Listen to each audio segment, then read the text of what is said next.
everybody who is watching this video. I'm Sir Olenjolai Yailo Singo from United Republic of Tanzania, one of the fantastic country.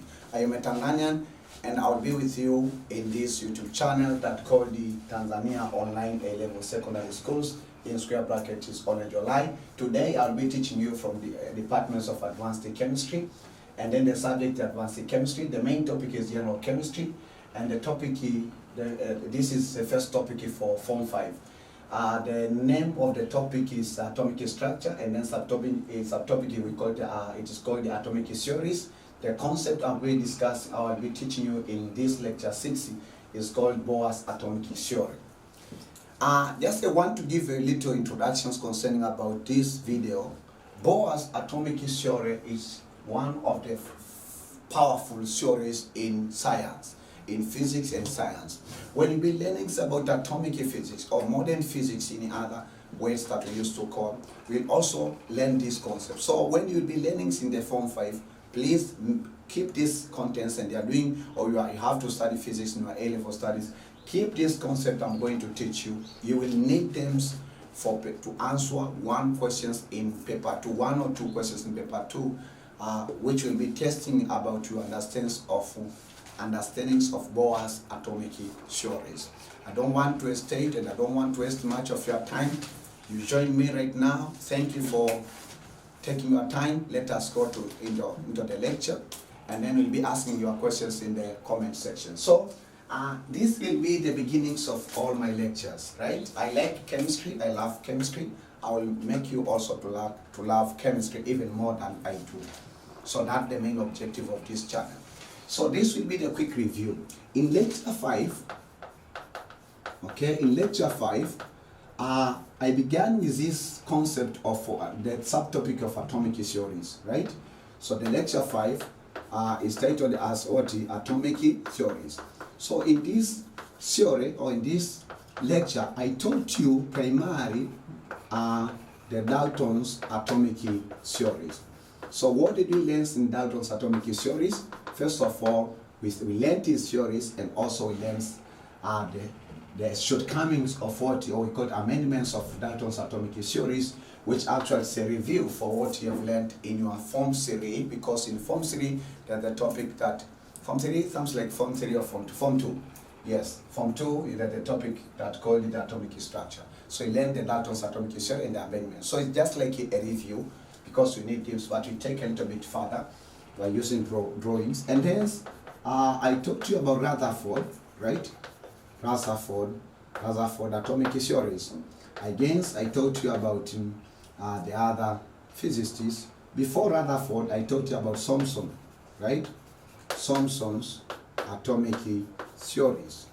So I told you, we learned about that atomic theory and shortcomings, Thomson's atomic theory and shortcomings, then Rutherford atomic theory and shortcomings, right? So that we've been discussing, and even I taught you the relationship, right? Relationship between between these atomic theories. So in today's lecture, I want to add a new concept to you that all about Bohr's atomic theory. Make sure that I would like to repeat, in order for you to grasp every concept in this lecture, you have to be serious, take all the requirements for you to learn in this lecture. This is not entertainment, and even can have your textbook like this one. We call it Conceptual Chemistry. Fantastic. This is the one of the book that you have to study in A-level. It's called the Conceptual Chemistry, class 12 or class 11, and then by S-Chan. So do you see the way it is? Yes, it's interesting, right? So you have to master this. But I'll be using this book as a reference. But again, you need to have a syllabus that called it a chemistry syllabus for advanced secondary school. Just to remind you, these materials are very important for you to test whether what I'm teaching is within the syllabus or outside the syllabus. Again, for the computations, you need to have a scientific calculator like this. If you don't have one, in case you don't have this textbook or the syllabus book or the calculator, make sure that you go to the descriptions of this video so you can order it online. So let us go to the business, because I know that you are thirsty on knowing what is going on Bohr's atomic theory. Possibly, you might find that maybe I'm teaching faster, but You can pause the video, you can watch them several times as well as you can. Make sure that you share, don't be selfish, you share this video with your friends. Okay, so we say that let us analyze, mean that the results of 40, so let us analyze Bohr's experiment. This is the starting point, Bohr's experiment. Okay, so we just touch, because our focus is his theories and his result, in mathematical formula. So, according to Bose, we say that Bohr, he was a chemist. Bose passed the what? Passed an electric current. Electric current. So passed an electric current where? Okay, in his experiment he passed an electric current through a glass. Through a glass tube. That is containing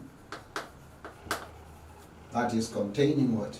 That is containing hydrogen gas. Hydrogen gas.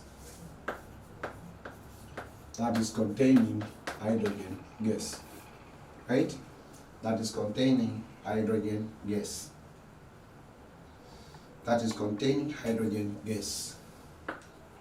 Okay? So that's the definition. We say that he studied the light that the hydrogens gave off using spectroscope. So he studied, means that he observed the light. He observed the light, okay? The light that the hydrogen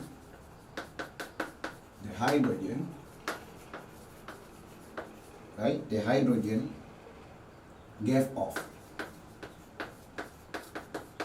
Hydrogens gave off using spectroscope, by using a device that we call in chemistry spectroscope. Say spectroscope. Spectroscope. And this is your homework. Like just to give you homework at the beginning of the lecture. What is spectroscope?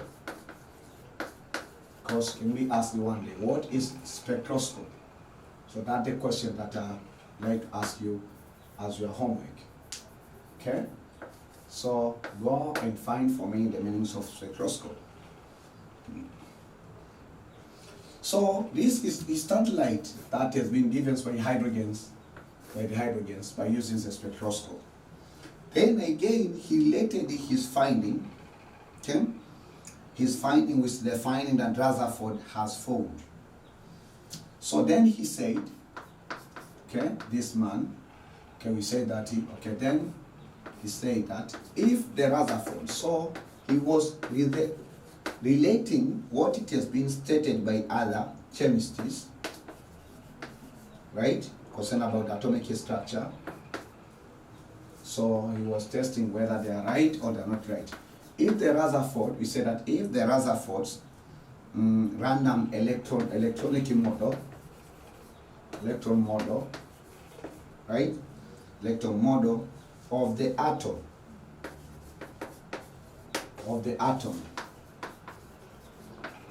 were correct. If the Rutherford random electronic model of the atom were correct, then he expected Bose would have seen continuous spectrum. Bose would have seen the continuous spectrum. Would see the continuous spectrum, right? Would see the continuous spectrum or a rainbow. If that Bose is correct, or what? A rainbow. So continuous spectrums or a rainbow that contain all the colors of the light.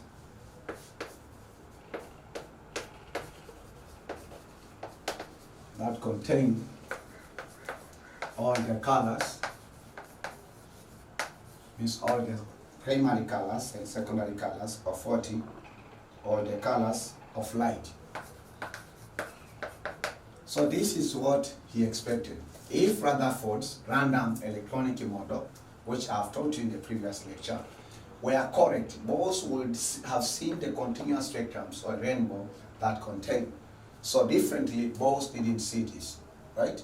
He has seen something different, and then I want us to present to you. So instead of seeing this continuous spectrum, okay, continuous spectrum, bands of light, instead of that, Bose,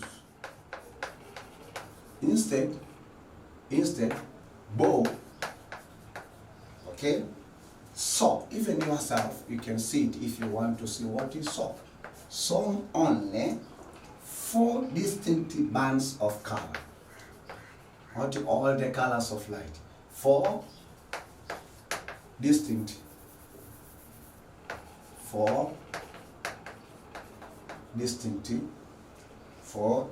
bands. 4 distinct bands of 40 of color or some of color separated by a black, no light region. Separated by a black, and this we call to no light region. No light region. That's what he seen. He saw 4 distinct bands of 40 of color or color. This is, Americans, you have American English, and sometimes it's a little bit different from United Kingdom English. Okay? By a black or no regions. Okay? I won't be drawing, means that I won't be drawing these bands because we are not interested in that. We are interested just on discussing about how he made this experiment. Then after finding that results, the chemist Bohr, right, interpreted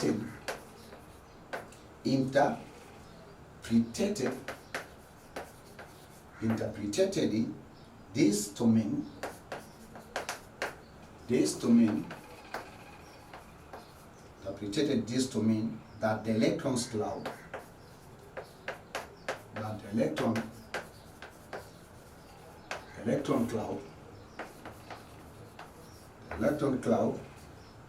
right? No, the electrons could be, not a cloud, sorry. The electrons could be, this is what his interpretation, could only be certain. These electrons, he said that you can determine the position and the momentums of the electrons simultaneously. Could only be certain at the at the discrete distance. However, that another chemist who's called Olenjolai corrected this concept that is not true. Okay, discrete distances. Okay, at the discrete distances from the nucleus. So this is what nucleus of 40 of an atom. This is what he interpreted, right? So he said that his interpretations mean that the electrons could only be certain at the discrete distances from the nucleus of an atom. So what does it mean? It means that according to his experiment or his observations, he said that, for example, if this is the nucleus of an atom, and then this is the valence shell, or this is the shell, and then you have electrons here. So these electrons can determine the positions of electrons and momentums at the same time. So Olenjolai corrected that, or just made the corrections on that belief of Bose that is not correct.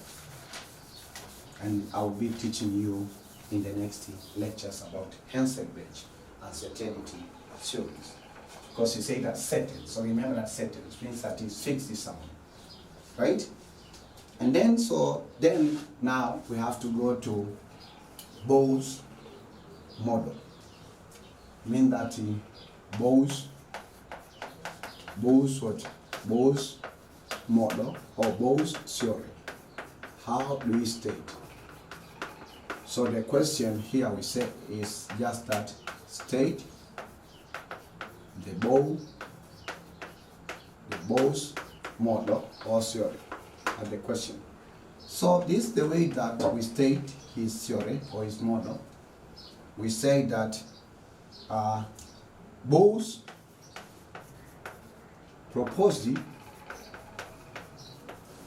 what? Bose proposed the model of Bose proposed the model of the atom. Proposed the model of the atom.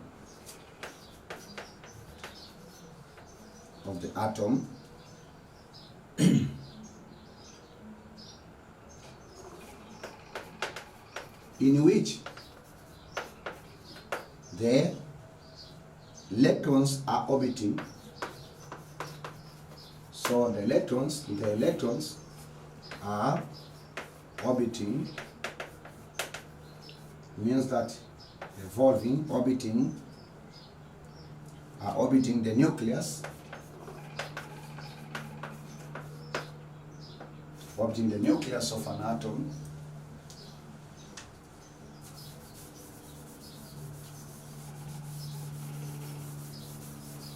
Orbiting the nucleus of an atom.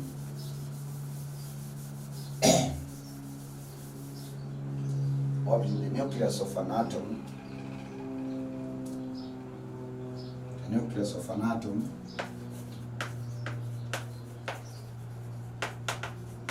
in a fixed path that we call an orbit, in fixed predictable orbits, in fixed predictable orbit, fixed predictable orbit, okay, in fixed predictable orbit that are discrete distances from the nucleus. And these orbits are discrete distances. The orbit is at discrete distances, okay, distances from from the nucleus of an atom. So this is Bohr model. Let me take a few minutes to explain his model because it's very important. Bose proposed the model of the atom. He said that the electrons are orbiting the nucleus of an atom. In fixed predictable orbit that are discrete distances. These very important keywords that I'm underlining from the nucleus of an atom. What does it mean? Suppose that this is the nucleus of an atom. This is the nucleus of an atom, right? So this is the nucleus of an atom. Then that's the one of the shell. This is the second shell, right? And then we have another third shell. Suppose that, for example, for the elements of period array, we find these tangents. So that's the nucleus. So these we call them the orbit. So all this array we call them orbit, or the path of electrons. So electrons in this shell will be revolving. Electrons in this shell will be revolving through that shell, through that orbit. And then we say that there's a discrete distance from the nucleus of an atom to each orbit. So you have discrete distance and then discrete distance, right? So that's what he's saying. So it is orbit and then it is predictable from the nucleus. So these are the orbits in plural. And those are the electrons. So electrons, support and electrons are revolving in this path, right? So when they are being revolving in that path, then we say that these are predictable orbits, because according to other chemists, they didn't say whether these orbits are predictable or are not predictable. But again, they're in discrete distances from from the nucleus. That was he proposed at the end of his experiment. Okay? So I think that is interesting. In case that you have more questions, please ask in the comment section. Okay? So then let us move to the Bose atomic or Bose assumptions. He made some assumptions or assumptions of Bose atomic model. Assumptions. So assumptions come up with some of the assumptions, so he made some assumptions to achieve that model. Assumptions of Bose atomic model. Say, assumptions, Bose atomic model. Okay? Take out. Right.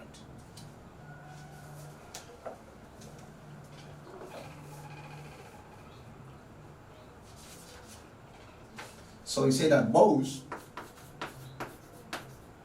made 5 assumptions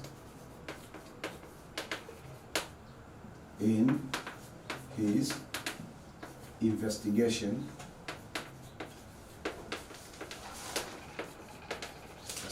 supporting atomic structure.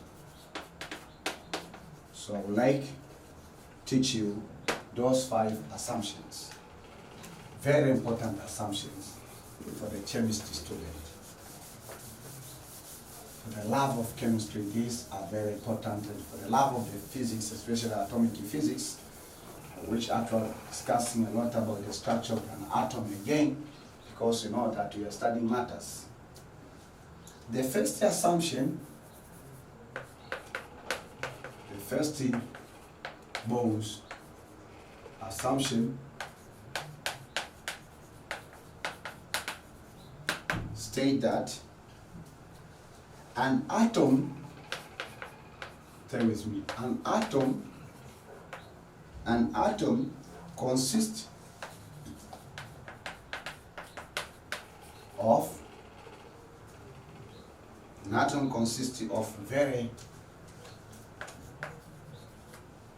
very teeny positively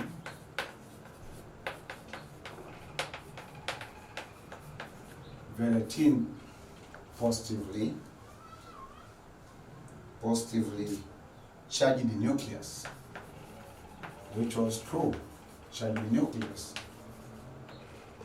Okay, charged nucleus. And then again he said that that is not enough. So an atom consists of very teeny positively charged nucleus, but that is not enough. Again, when he was doing his investigation, he found that in nearly the entire mass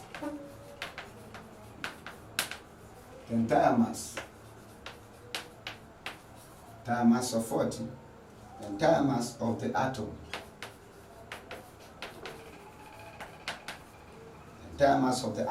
is concentrated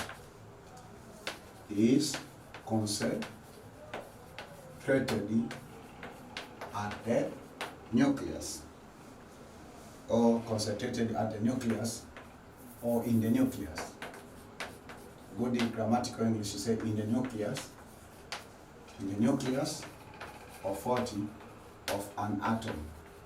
The goodness of Bohr's atomic models, they has derivations, they has a lot of computation. So it's very interesting, you'll enjoy soon.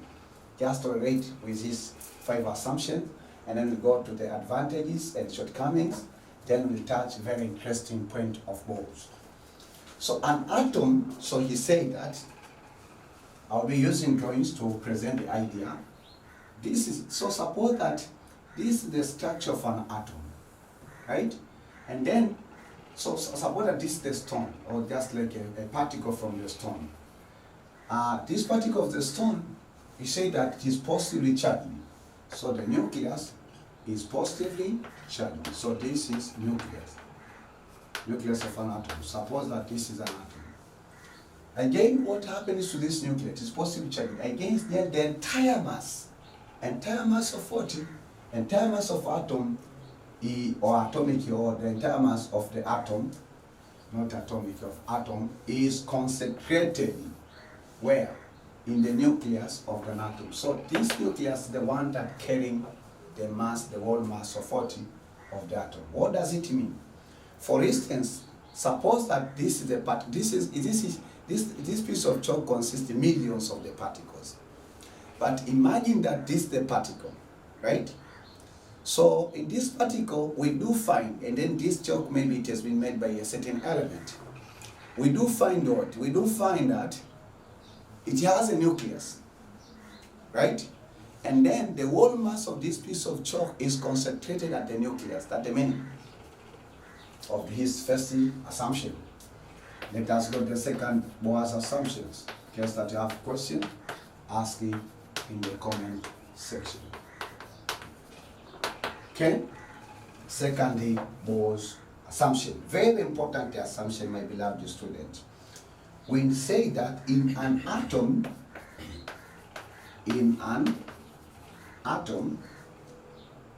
there are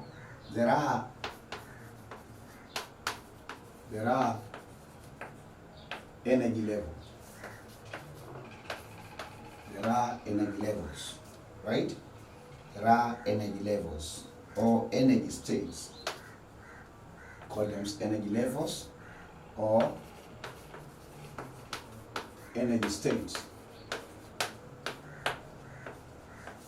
Energy states. Okay? Energy states called stationary states. This we call them called stationary states. Why are they called stationary states, my beloved student? Why? Ask yourself a minute. Just take a few seconds to ask yourself why these energy levels are called stationary state. There's a reason. I will tell you soon. So before I tell you, I would like to ask yourself to bother or to ask yourself and then think the reasons why do we call them stationary. What the means of the stationary in chemistry? What the means of the word stationary in science? Okay? What do we mean as the chemists to call them stationary states? These stationary states in which electrons not emit or radiate. Okay? Stationary states. So I have the full stop there. Stationary states because they are more than one. Okay? So we say that the electron in these stationary states or in these states do not or does not or states does neither radiate, means that produce, radiate, nor absorb. Radiate nor emit. Emit what? The energy. What does not emit or radiate the energy? What does neither radiate or emit the energy? These are what? Electrons in this stationary state. The energy of the orbit is quantized. Why they don't radiate the energy? Because the energy of electron in these states, beautiful, in these states is quantized. I told you about quantized. Okay, I talked about quantum theory. So quantized means fixed. Fixed. I will use the drawing to explain what the meanings of stationary states. So stay tuned. If you join me right now, I would like to welcome. This is Olenjolai sounding from a beautiful, fantastic, creative country known as the United Republic of Tanzania. So welcome into this lecture of Game of Chemistry. If you want to know what are we doing, this is all about introductions. Okay? Quantized. So to be quantized means that they have fixed amount of energy to enable electrons keep on moving in the same orbit. So it means that the energy, it means that all electrons in these stationary orbits mean that the electron in this That is second Bohr's assumption. Electrons in this state, right? In this state, possess what? Possess the fixed amount of what? Of energy. The fixed amount of energy to enable these electrons, to enable them to keep moving, right? To enable the electrons keeps moving in the same orbit. To enable electrons, used to enable electrons to move, to keep revolving the nucleus, in the same orbit,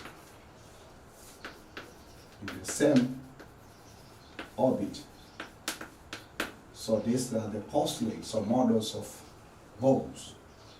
So what does it mean? What did he mean in this assumption? He said, remember that I told you about hydrogen spectrum. In case that you have hydrogen spectrum, this is infinity, higher energy level. And then so you have, let's say, the first one, you have the third D, we have the second D, then you have the first. So this we call it Balmer series. This we call it, this is Lyman series, Balmer series. This is called we call it Paschen series. This we call it bracket series. And hence, if you go to infinity, then so in n getting larger. So these are the energy levels, right? So these are what energy level. So consider energy levels below. Okay? So the stationary state that has been mentioned are this one. So this in chemistry we call it Lyman series state, and this we call it Balmer series, and this we call it Paschen series. Right? Paschen series. This is called it bracket series, and this is pre-funding series. Right? So we say that these are the energy levels. These are the stationary energy level. So according to Bose, he said that when electrons is in this, for example, that this is the electrons in Balmer series, it neither radiate nor emit energy at this point. It neither radiate nor emit energy.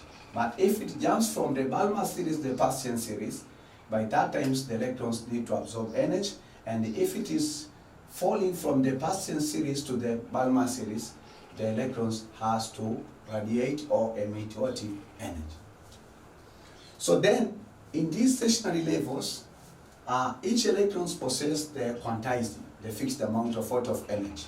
I'll be teaching you in the 7th lecture that the energy that we are saying that is quantized, we can find by using this formula as negative 13.6 electron volt over energy level square. Right? So what does it mean that is quantized? For example, if you are looking the energy that holding electrons in the Lyman series, we just take that negative 13.6 electron volt. Don't worry about where did I get this formula. Right? I will teach you how to derive this formula. It's very useful formula in atomic structure in advanced level. So then we say that for the Lyman series, we say that n is equal to 1, so we have 1 squared. So it means that in Lyman series, the energy that holding electrons here is what? Negative 13.6 electron volt. Electron volt is a very interesting and useful unity in chemistry. So that's why I say that the energy in Lyman series is what? Quantized at the minimum. And this quantized energy is the one that keeping electrons revolving the nucleus. For example, that we say that this is the structure, this is the shell of electrons, this is the nucleus of an atom. So this is the nucleus and this is the shell, right? So here we have electrons. So if this electron is revolving through that orbit, therefore the energy that keeps it to move in its own orbit every day or every time is called this is what you call quantized energy. Right? Good. That the second Bohr's assumption. Sure. So I would like to take you into the 30 assumptions, 30 Bohr's assumption for his model. Good. Before Bohr's, he died, he contributed the atomic models in the world. How about before you die? What are you going to contribute? Ask yourself. The 30 Bohr's assumption is this. Yeah, this now is explaining about the centripetal force. Okay? So the 30 assumptions, the 30 Bohr's assumptions state that the electron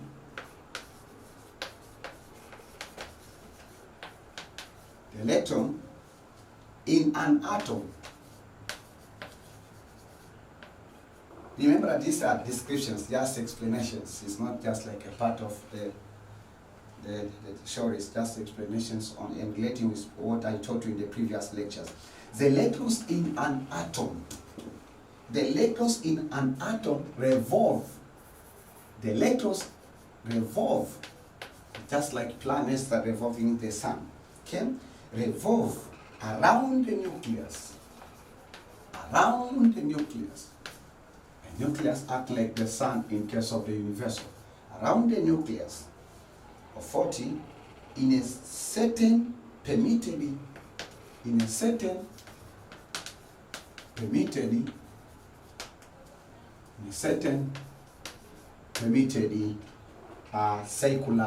orbits. Okay, circular orbits. Certain permitted circular orbits. Very important keyword. Okay. So because if that is the case, then you say that the electrostatic force of attraction between the electrons and the nucleus provides the necessary centripetal force. Interesting. The electrostatic, because remember that in the nucleus of an atom we have protons. The electrostatic force, not the universal gravitational force, no. The electrostatic force of 40, the electrostatic force of attraction between what? Between electrons in its shell or energy level, and the proton in the nucleus. Fantastic. In the nucleus. This is what provides a fantastic and interesting force, which you call the centripetal force. Say with me, centripetal.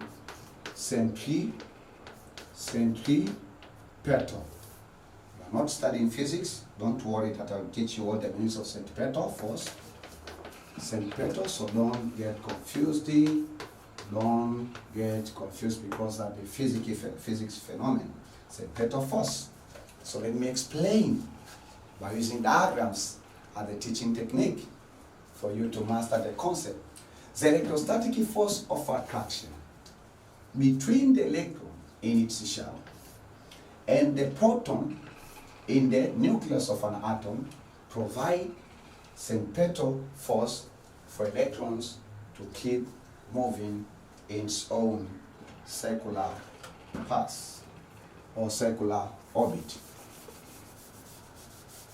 So let me explain what does it mean about that said Bohr's assumption. Okay? The assumption is he had a picture in his mind, just like the picture that Sir Isaac Newton had in case of universal gravitational force. When he was doing, because he was an astronomer, so when he was doing a lot of research on astronomical phenomena, he found that the planets revolving around the sun in elliptical paths. But there's a force of attraction between the planet and the sun, and that force of attraction is what providing the centripetal force. But again, he said that that force of attraction has to balance with the centripetal force that the sun providing to the planet. That is from physics concept. If you are not studying physics concept, don't you worry. I translate what I've said in terms of in chemistry language, because I like chemistry. I don't know about you. Suppose that this is the nucleus, and even yourself also you learned about solar system during your O-level studies in geography. You learned about solar system, also in physics. So don't get shocked. Okay? So suppose that this is the nucleus. So this is a nucleus of an atom. Here we have a positively charged, so we can use this symbol. And then suppose that this is the shell. For hydrogens, suppose that this is the valence shell. And then since this valence shell, we do have electrons that is in motion, orbiting around this nucleus in a circular orbit. So these electrons started revolving.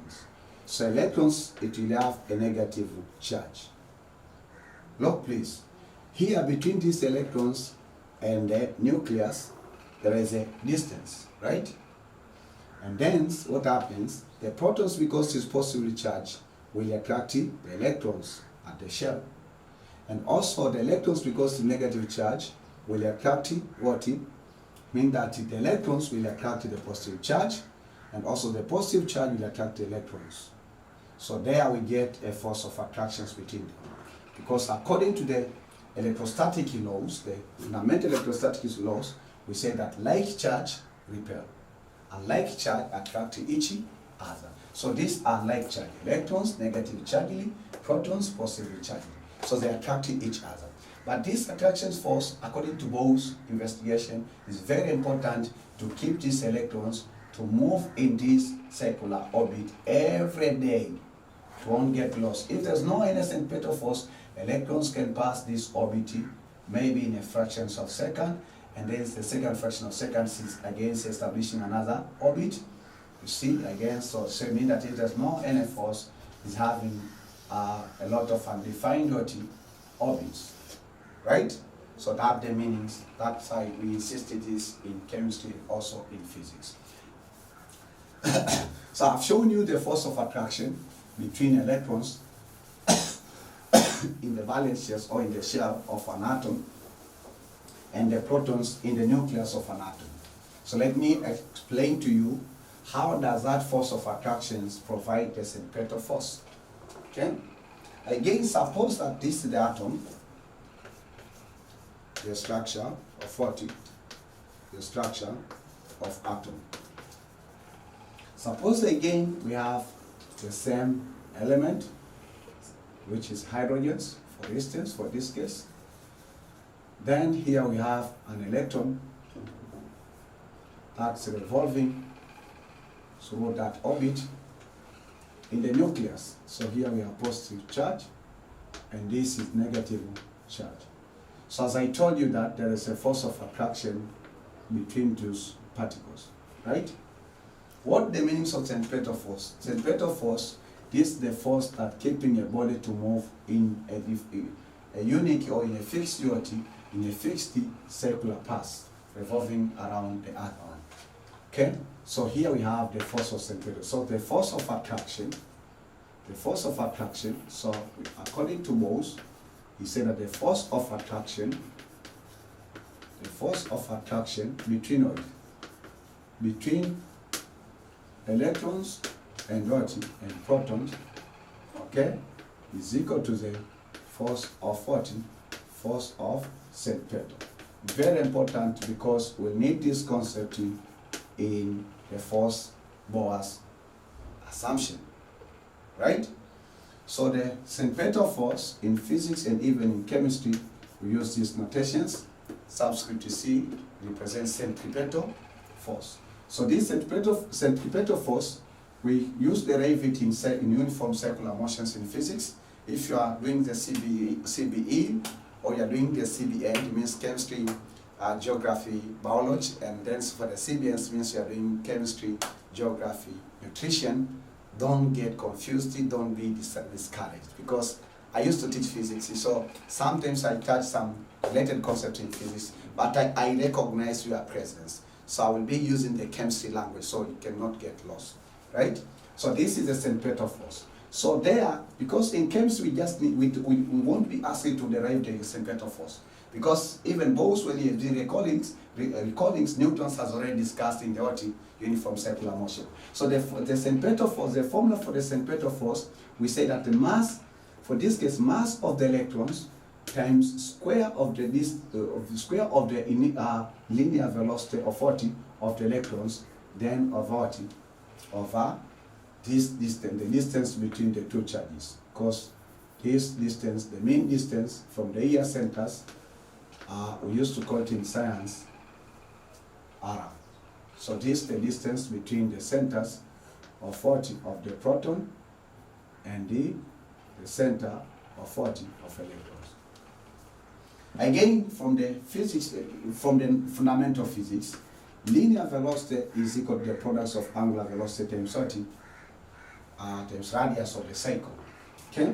So if we introduce that, we say that centripetal force is equal to mass, then angular velocity, this angular velocity is the radius of the cycle, but is squared, because here we have equation 1, and then we have equation 2. So we take equation 2 and substitute in equation 1, divided by what?